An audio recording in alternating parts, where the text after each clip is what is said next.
Credentials. What are credentials? We kind of talked about those a little bit before. These are your credentials. So it's all your certifications.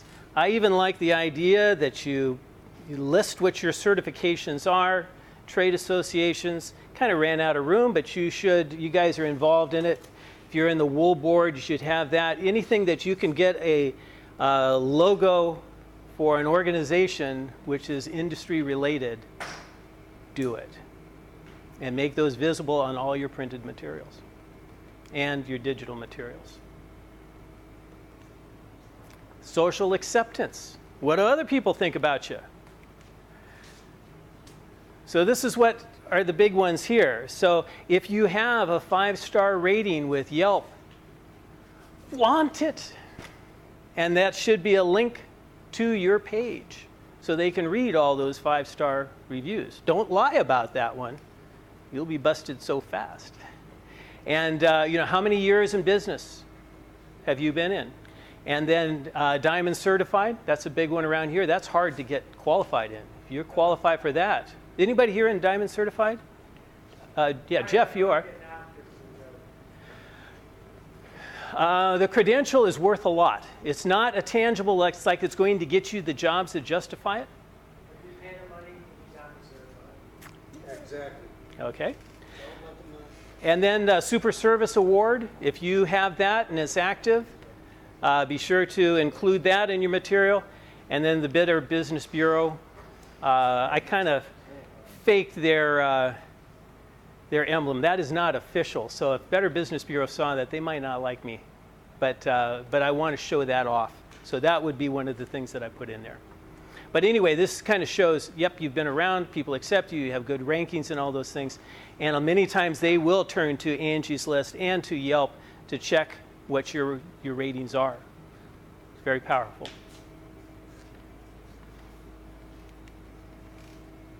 A picture is worth 1,000 words. In the digital age that we are in now, pictures cost nothing. So we should use them to our advantage. But just like the words you use or the things you emphasize, you put the wrong pictures in, it sends a different message than another photograph.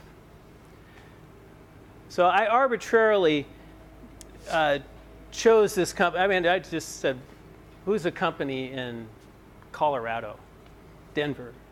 And I chose one. And I assume, because of the reviews and everything, that this is a good company.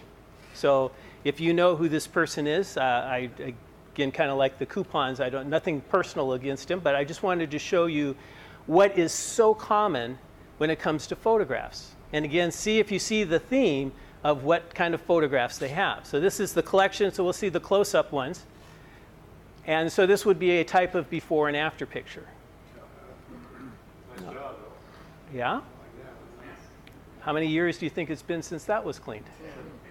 That other guy's a mechanic. Maybe that's it. I don't know. So I'm just going to go through. So that's upholstery, so they're showing it that, you got the edge clean there. Another cushion. It is a Herculon, but look at what we can. I'll let you tell me as we get through all of these things. Does this send you a message? Which one of those two groups is this going to appeal to? Yeah. Wow. He could do that to my upholstery?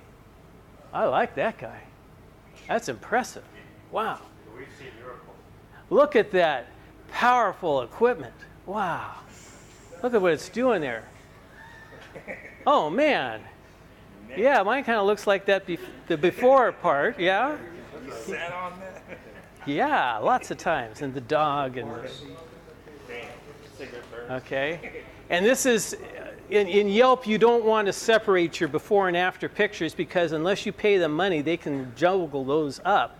So all you would see is this picture by itself, and you go, the message here is, but this one happens to be the after. So generally, if you're going to show before and after, you put them in a single frame, split screen, but so that that they see it as one picture, that they can't get separated. And again, he's not using the best pictures in size for the situation, not thinking it through.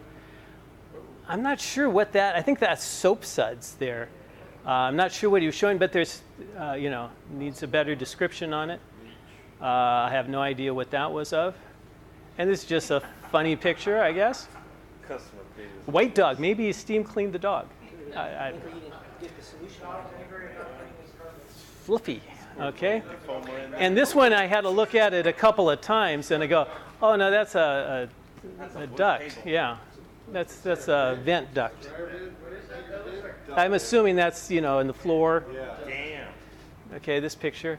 So a lot of pictures end up in these things that somebody hasn't thought through the logic. They just say any picture and they throw them in. You got to go, can you tell a story about it? And so I thought, okay, who can I put on the spot here? So you might recognize this person.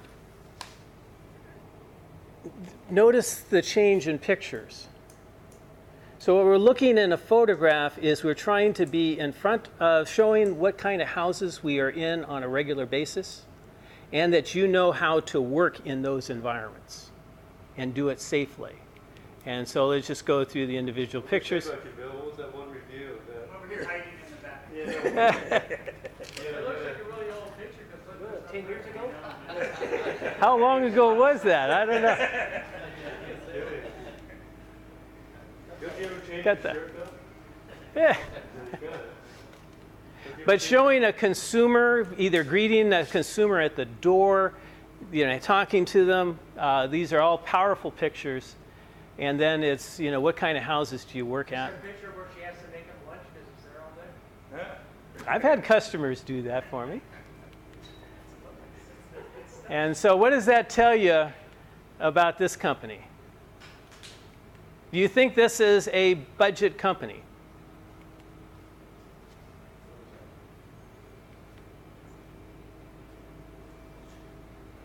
I wouldn't think so. All right, so this is what you want it real clear to the consumer, and whichever group they're in, they're going to respond accordingly. And these aren't hard to do. Every one of you is carrying around a camera in your pocket. Get it out, set the timer on it, take your picture. All right? I always like to do that when the consumer is not really watching or unless I ask permission for it. Although you have these little nanny cams watching you all the time. But be a little cautious taking pictures in other people's houses. Yeah, that was the question I was going to ask is you take a picture of somebody's house and you publish it on there or a picture of picture of him with the consumer. Do you have to have something written out that's okay that you put that on your own? Bill, what did you do for this? That was with that photo shoot. Yeah, we did a photo shoot. So actually we had 4 or 5 of us in this room all got together. We had a model, a nice house, and we did a photo shoot. So those were all a signed off model. If we don't have a photo shoot of the model. Why not set one up? Tell them you have a customer that has a nice enough house and. Take a picture of somebody's nice house or nice living room and put it on your website because No, you would want to make sure that you have permission to put it on a website. Yeah. But this one is we got a bunch of cleaners together and said let's do it right. And from this we made a lot of good videos and use those pictures in all sorts of places. So it's worth doing because now you have this professional looking image that can make you stand out and look perfectly what the consumers want. And there's Bill. it's like an instruction picture. Not that one. Okay, the other thing I like is icons.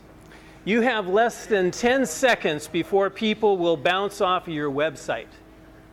And you want to convey as much of the correct information and feel about your business to keep them there for longer than 10 seconds. And one of the easiest ways to do it is to use icons and logos. So here would be the example.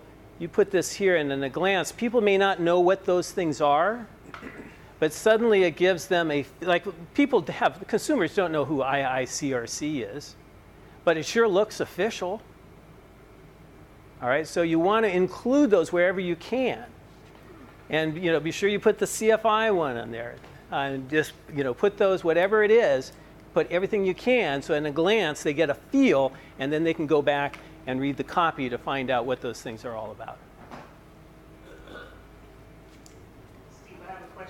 Yes, sir. So you were mentioning you go to the doctor's office and there's all the credentials. So we don't read those. We don't know what they are, but it's just. You don't read them? What are you reading there? Magazines? Those are distraction. You're supposed to read those. Go up there and read them. Really? But it's there to know You know it's there. Yeah. Because the doctors want you trusting whatever they tell you. And so they have to have the credentials, at least start to brainwash you, and then they're wearing the white coats, and everybody else is calling them, doctor, and of course they are doctor, but this a whole kind of, they're talking about life and death things. You better have confidence in them. So that's the perfect example. Any other questions? That's the end of my presentation. So I will gladly answer some questions here for a few minutes.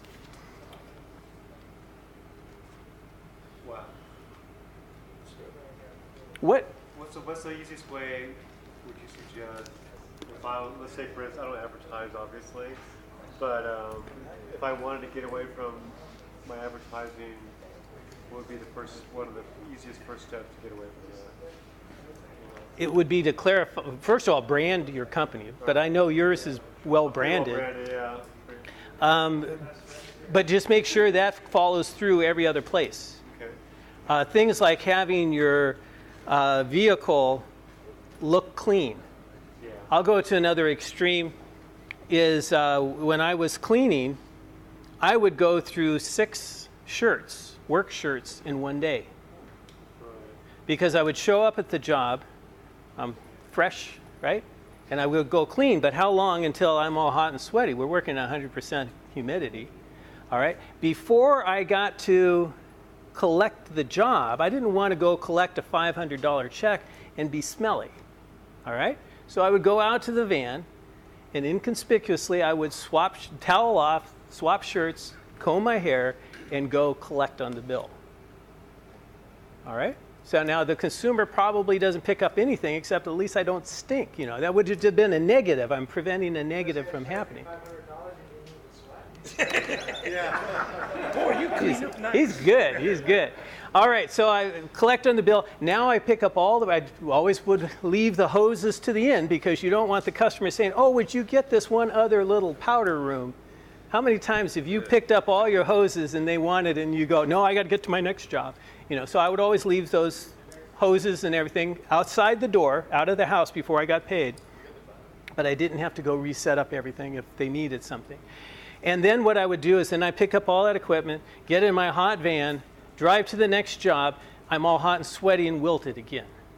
All right, so I pull over in the shade of the tree, go through that whole process over again, towel off, put a new shirt on, comb my hair, and go to job number 2 and repeat that process.